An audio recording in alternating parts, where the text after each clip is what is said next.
France and what should have been a tough spot just a few months after French President Jacques Chirac. Jacques Chirac had been chief guest at Republic Day parade in Delhi, and Prime Minister I.K. I.K. Gujral. Gujral signed India's first ever strategic partnership agreement with him. Newly elected Prime Minister Atal Bihari Vajpayee announced that nuclear tests had been conducted in Pokhran 2 in May. Good. मतलब कुछ ही महीने के बाद जो French के president थे वो जो ये जैक शिराक जो थे वो चीफ गेस्ट थे रिपब्लिक डे परेड में दिल्ली में। और जो आई के गुजराल जो मतलब प्राइम मिनिस्टर थे इंडिया के, उन्होंने इंडिया और फ्रांस का पहला जो स्ट्रेटजिक पार्टनरशिप अग्रीमेंट जो था उसे साइन किया था पहली बार। ओके। और फिर जो newly elected prime minister Atal Bihari Vajpayee, मतलब जो नए प्रधानमंत्री अटल बिहारी वाजपेयी थे, उन्होंने अनाउंस किया कि न्यूक्लियर टेस्ट जो कंडक्ट हो रहा है पोखरण 2 में, कंडक्ट किया गया है पोखरण 2 में मई में।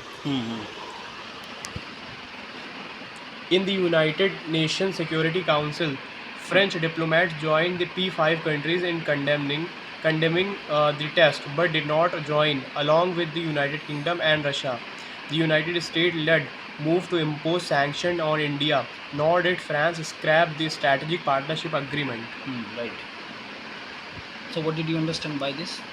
जो United nation security council UNSC जो है वो फ्रेंच जो है एज अ डिप्लोमेट उसे ज्वाइन किया हुआ है। P5 मेंबर परमानेंट जो 5 मेंबर हैं कंट्रीज़ उन्हें उसने ज्वाइन किया हुआ है।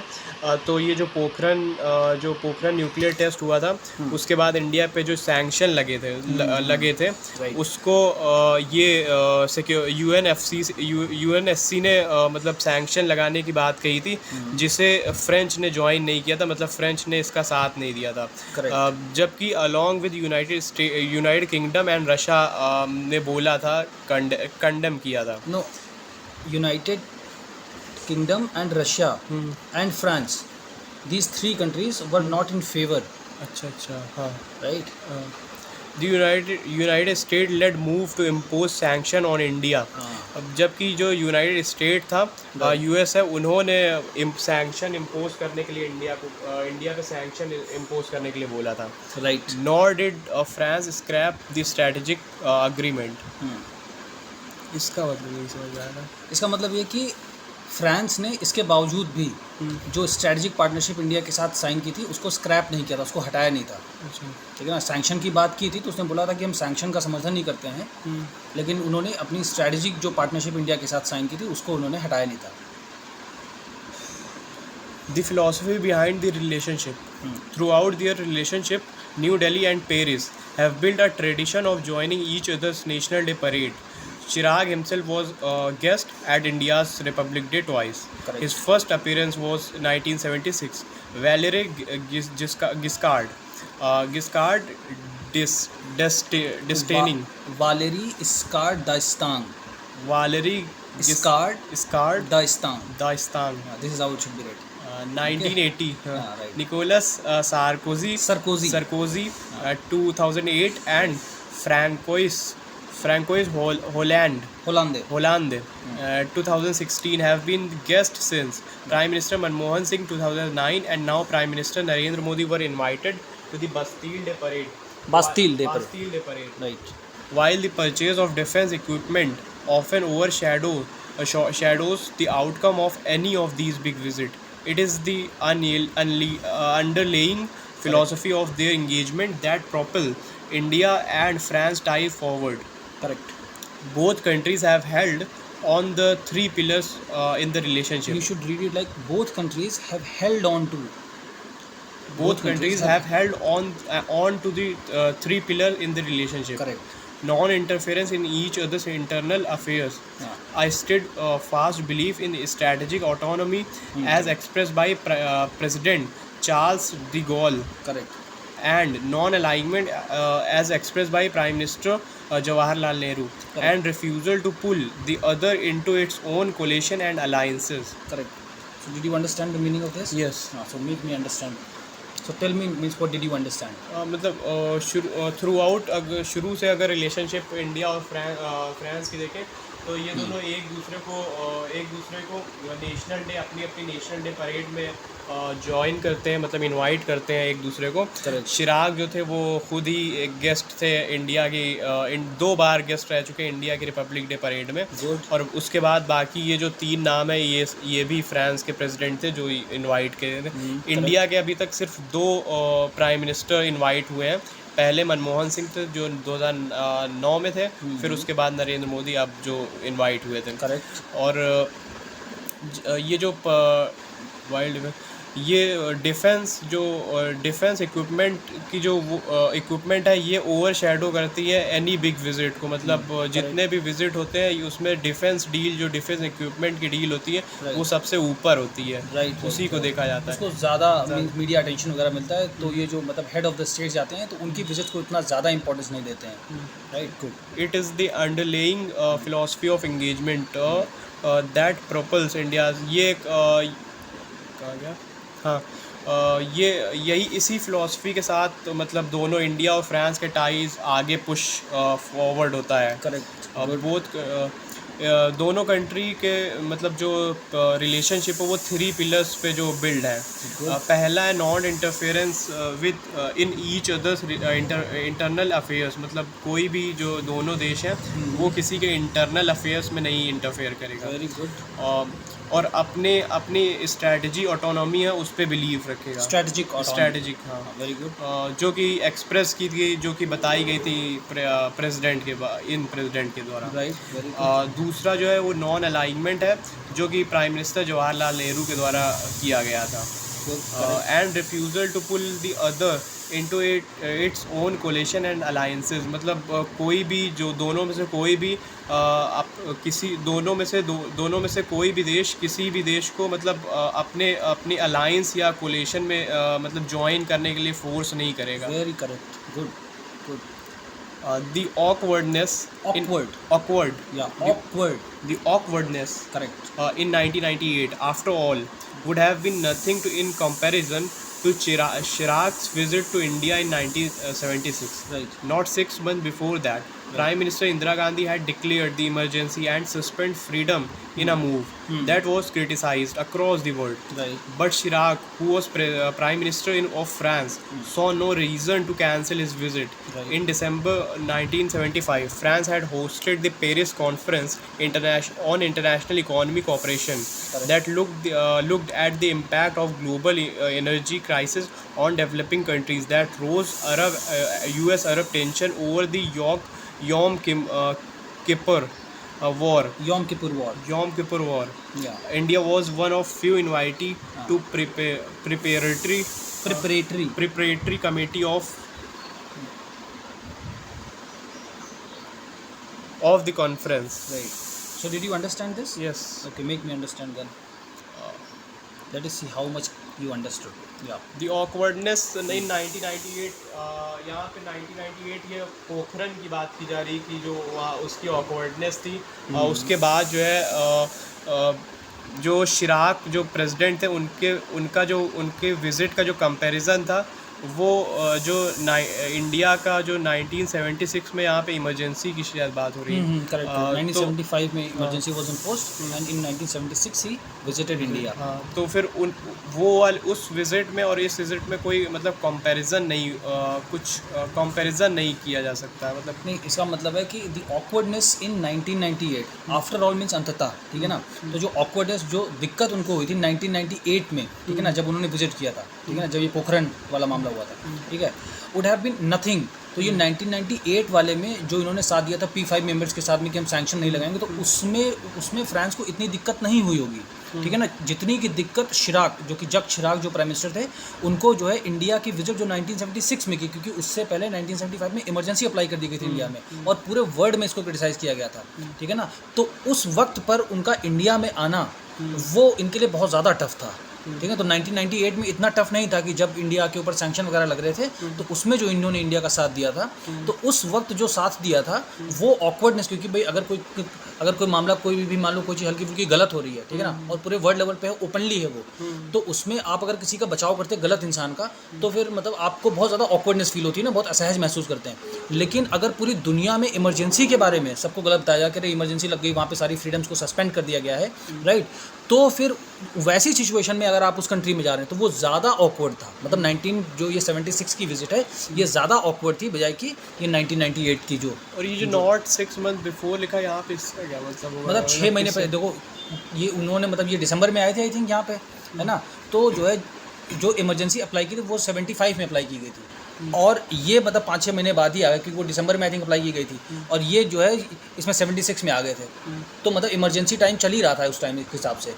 हाँ, तो ये मतलब नॉट 6 मंथ बिफोर दैट, हाँ 6 महीने ही भी मतलब ठीक से पूरे नहीं हुए थे, राइट। तो प्राइम मिनिस्टर जो इंदिरा गांधी थी उन्होंने इमरजेंसी डिक्लेयर कर दी थी, जो जिसमें फ्रीडम सस्पेंड कर दी गई थी एक ही मूव में, मतलब पूरी फ्रीडम जो है वो सस्पेंड हो गई थी, जो कि पूरे वर्ल्ड में क्रिटिसाइज़ किया गया था।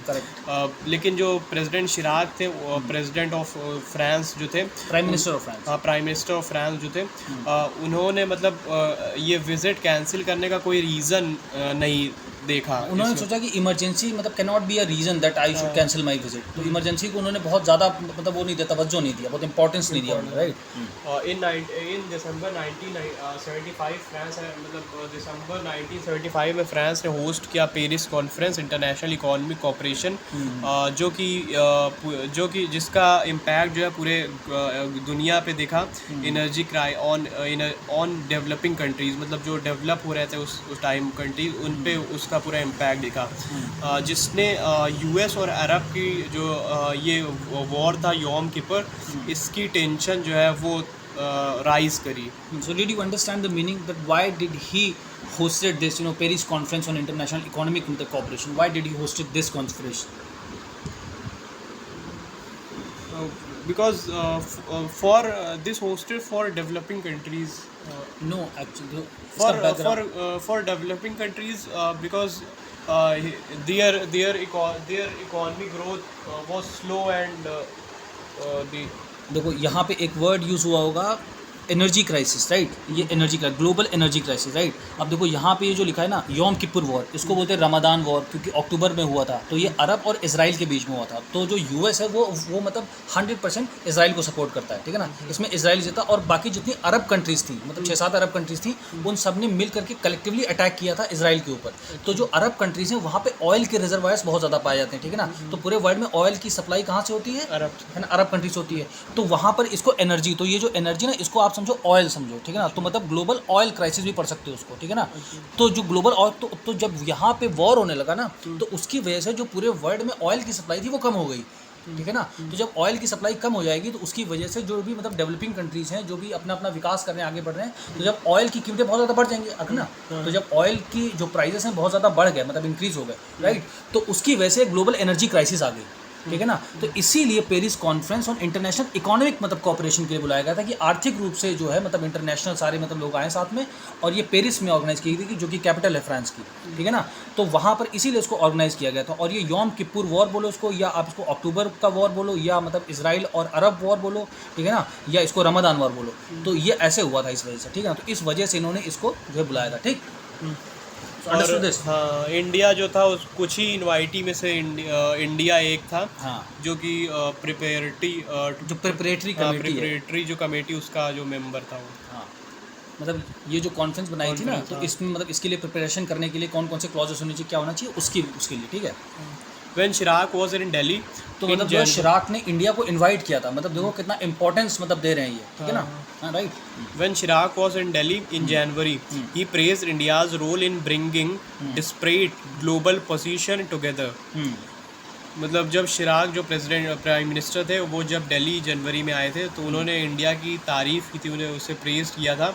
और डिस्परेट मीन्स डिफरेंट मतलब अलग अलग जो मतलब ग्लोबल पोजीशंस हैं, हाँ, मतलब अलग अलग कंट्रीज़ को साथ लाने में जो इंडिया ने कोशिश की थी, है ना, तो उस एफर्ट को इन्होंने जो है इंडिया को प्रेज किया था, मतलब उसकी प्रशंसा की थी भारत की, ठीक है। Space, nuclear energy and defence for हाँ। Even then the corner stones of relationship हाँ। इन 2000। मतलब जो स्पेस और न्यूक्लियर एनर्जी और डिफेंस जो थे वो कॉर्नर स्टोन से, मतलब वो साइड का ही एक पार्ट थे। नहीं, Cornerstone। Even then the corner stones of the relationship, मतलब उस वक्त भी, मतलब जिस वक्त हम लोग शिराक की बात कर रहे हैं, जब शिराक वहाँ के प्राइम मिनिस्टर थे, प्रेसिडेंट थे, तो उस वक्त भी जो ये तीन चीज़ें हैं, स्पेस, न्यूक्लियर एनर्जी एंड जो डिफेंस है, यही कॉर्नर स्टोन, मतलब सबसे मेन मुद्दे ये भी थे तभी रिलेशनशिप में, ठीक है ना। मतलब जब रिलेशन इंडिया फ्रांस की बात करते हैं तो उस वक्त भी हम तो इन्हीं तीन मुद्दों को सबसे ज़्यादा प्रायोरिटी देते थे। In 2006, Chirag returned to Delhi to lay the stage of the civil nuclear deal when India won its waiver at the nuclear Waiver. हाँ, waiver. waiver at the nuclear suppliers group in 2008. It was France. It had done much of heavy lifting that waiver, and not For the waiver. and not the US.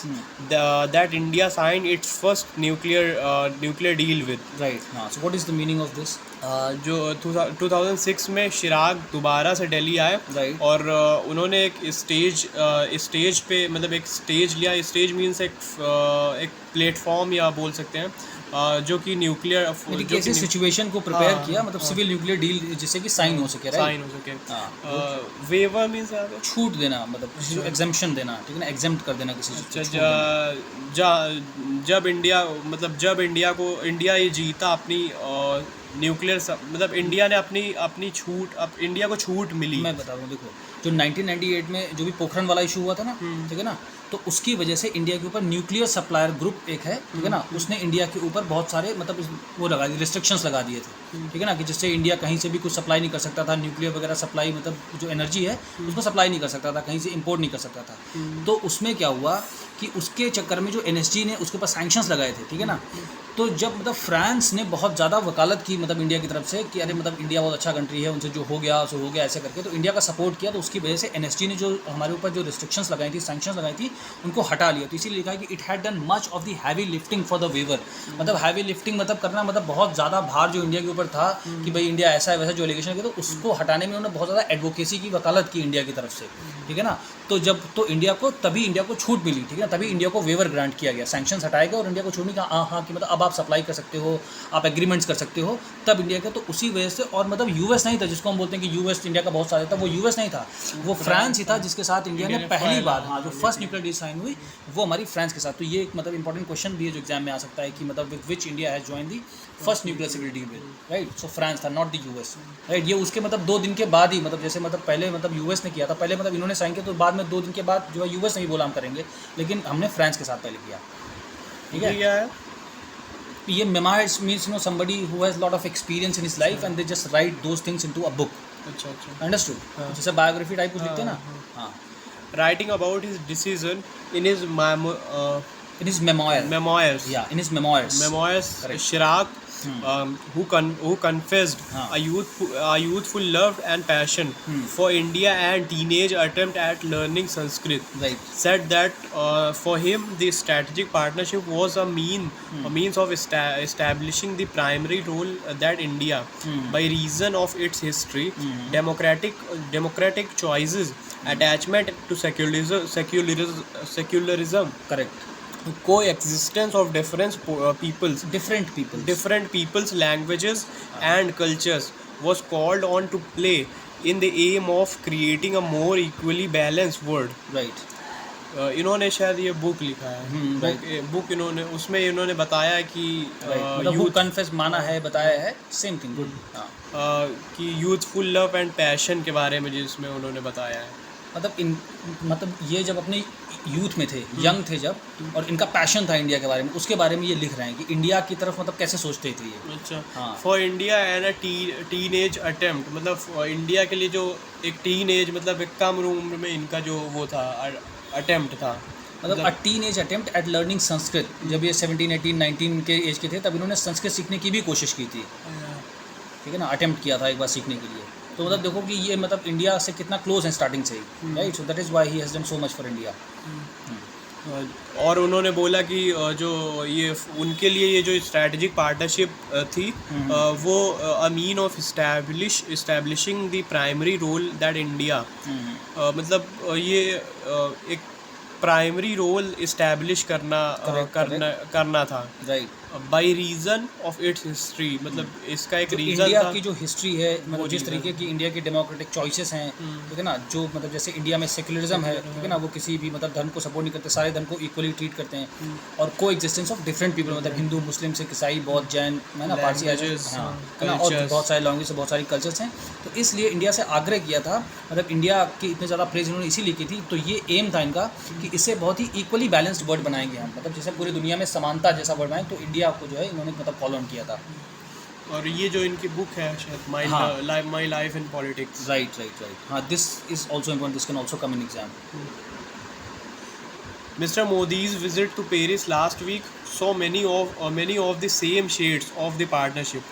मतलब जो ये मोदी जी का ये जो visit था Paris वाला, ये उसी शेड को मतलब उसी शेड दिखता है, वही शेड दिखता है जैसा इनका मतलब जो शिराक का मतलब वो था। यू आर कनेक्टेड वेल, हाँ, you are connected well, you have connected to the right person, but how? If you can give me examples, means these examples are given in the previous paragraphs that you have read. The examples that are mentioned in the previous paragraphs that you have just read. If I give you a hint, like when the emergency was imposed, so he came to India, he did not hesitate, right? कि पूरी दुनिया क्या कह रही है कि वहाँ पे फ्रीडम्स को कर्व कर दिया, बट मैं जा रहा हूँ, ठीक है ना, तो वो वहाँ पर आए, ठीक है ना। उसके बाद इन्होंने जो न्यूक्लियर सप्लायर ग्रुप था, जो इंडिया ने वहाँ पे न्यूक्लियर टेस्ट किया, उसकी वजह से जो सैंक्शन लगे थे, ठीक है ना, तो उसके बाद भी उन्होंने क्या सोचा, उन्होंने सोचा कि मतलब उन्होंने काफ़ी इंडिया की एडवोकेसी की नहीं हटाई है इनके वजह से सैंक्शन, और जो है इंडिया के साथ न्यूक्लियर डील साइन की फर्स्ट, है ना। तो ये जो दो किया, तो दोनों और सिचुएशन थी ना, मतलब इंडिया के अगेंस्ट ही पूरे वर्ल्ड में सिचुएशन थी, ठीक है ना। तो अभी मिस्टर मोदी जो गए हैं, तो वहाँ पे क्या है, यूरोपियन पार्लियामेंट ने एक रेजोल्यूशन पास किया है कि आपके मणिपुर में बहुत ज़्यादा मतलब वायलेंस हो रहा है, ह्यूमन राइट्स का वायलेशन हो रहा है, फ्रीडम को आप कर्व कर रहे हैं, सिविल एक्टिविस्ट को आप काम नहीं करने दे रहे हैं, राइट। तो ऐसी सिचुएशन नरेंद्र मोदी जी भी ने देखो फेस की, है ना। वहाँ पर जब गए तो उनको पता है कि यूरोपियन पार्लियामेंट के लोगों ने, मतलब यूरोपियन पार्लियामेंट के जो पार्लियामेंटेरियंस हैं, वो एक ऐसा रेजोल्यूशन लेकर आए, फिर भी नरेंद्र मोदी जी ने हेजिटेट नहीं किया कि हम फ्रांस नहीं जाएंगे।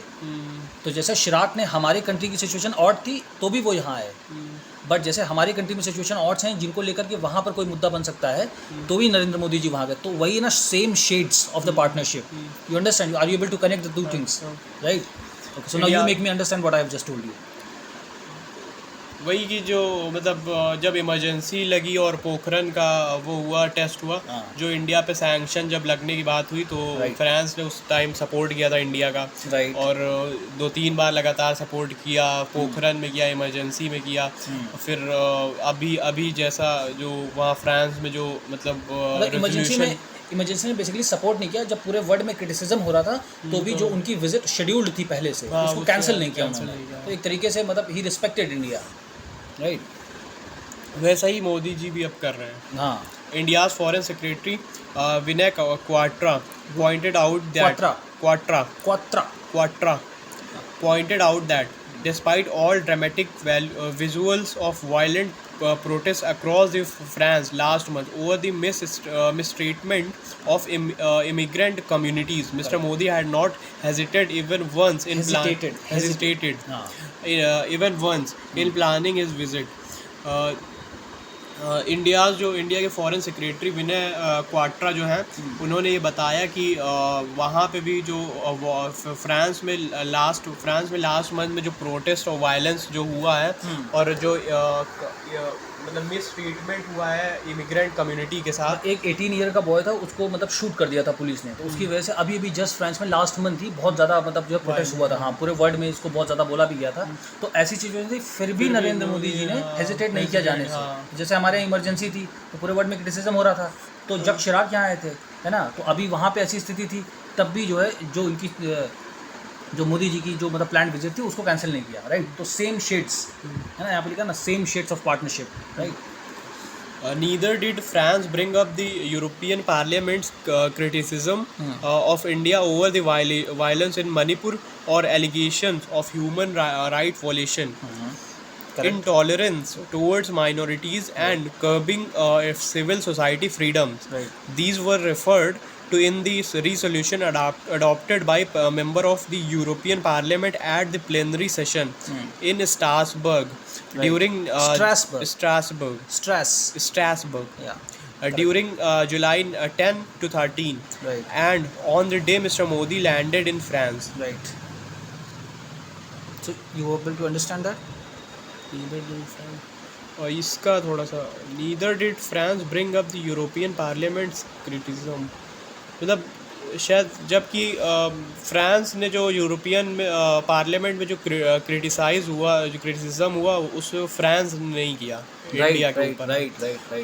और जो वायलेंस इन मणिपुर, जो मणिपुर के वायलेंस है और जो एलिगेशन हुए ह्यूमन राइट वायलेशन के, उसके ऊपर भी मतलब फ्रांस ने कुछ नहीं बोला। Correct.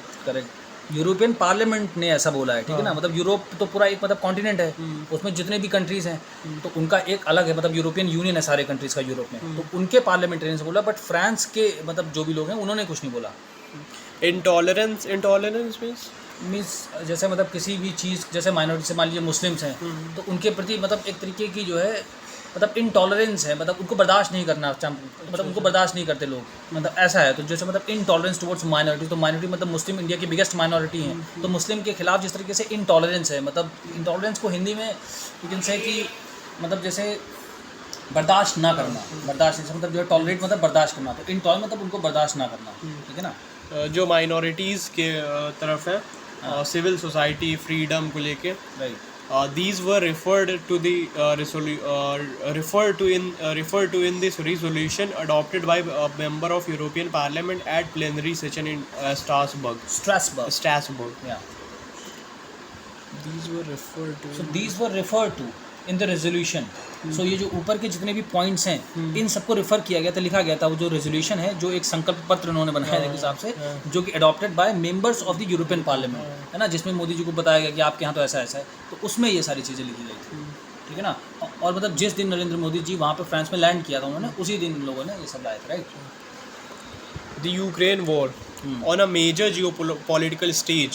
This combination of non-interference and non-alliances plays into France's approach towards Narendra Modi government's position on the war in Ukraine. What is the meaning of this? What is the meaning of geopolitical? First, let me that. Geopolitical means what? Geopolitical means international related. First of all, we should focus. We should just have to break this word, right? So this is GEO. So it means geo means earth. Okay, and political means something which is political, जहाँ पे कुछ राजनीति हो रही है। तो अर्थ तो हो गया कोई भी ज़मीन, तो पूरे धरती पे कौन सी ऐसी ज़मीन है जहाँ पर इस समय राजनीति चल रही है? वो फ्रांस है, वो रशिया है एंड यूक्रेन है ना, जहाँ पे राजनीति चल रही है ना एक तरीके से, बहुत गर्मा गर्म। इसी लिखा है on a major geopolitical stage. तो now are you able to understand कि जो जियो पॉलिटिकल स्टेज है, जो उनकी जो यूक्रेन है और जो रशिया है ना, उसके बीच में जो कर रहा है, इसी तो यहाँ पे यूक्रेन वॉर हेडिंग है ना, राइट। हाँ, अच्छा, तो ये जो नॉन इंटरफेरेंस का ये जो कॉम्बिनेशन है और नॉन अलायंस का, ये एक अच्छा रोल प्ले करता है फ्रांस के अप्रोच जो है नरेंद्र मोदी के तरफ, जो है नरेंद्र मोदी गवर्नमेंट की पोजीशन की तरफ, जो है ना तो इसने इंडिया ने कुछ किसी का सपोर्ट किया या किसी फ्रांस से किसी को करने के लिए कहा, ना तो फ्रांस ने इंडिया को बोला कि इनका सपोर्ट करो। Very good. In March 2022, a month into this war, France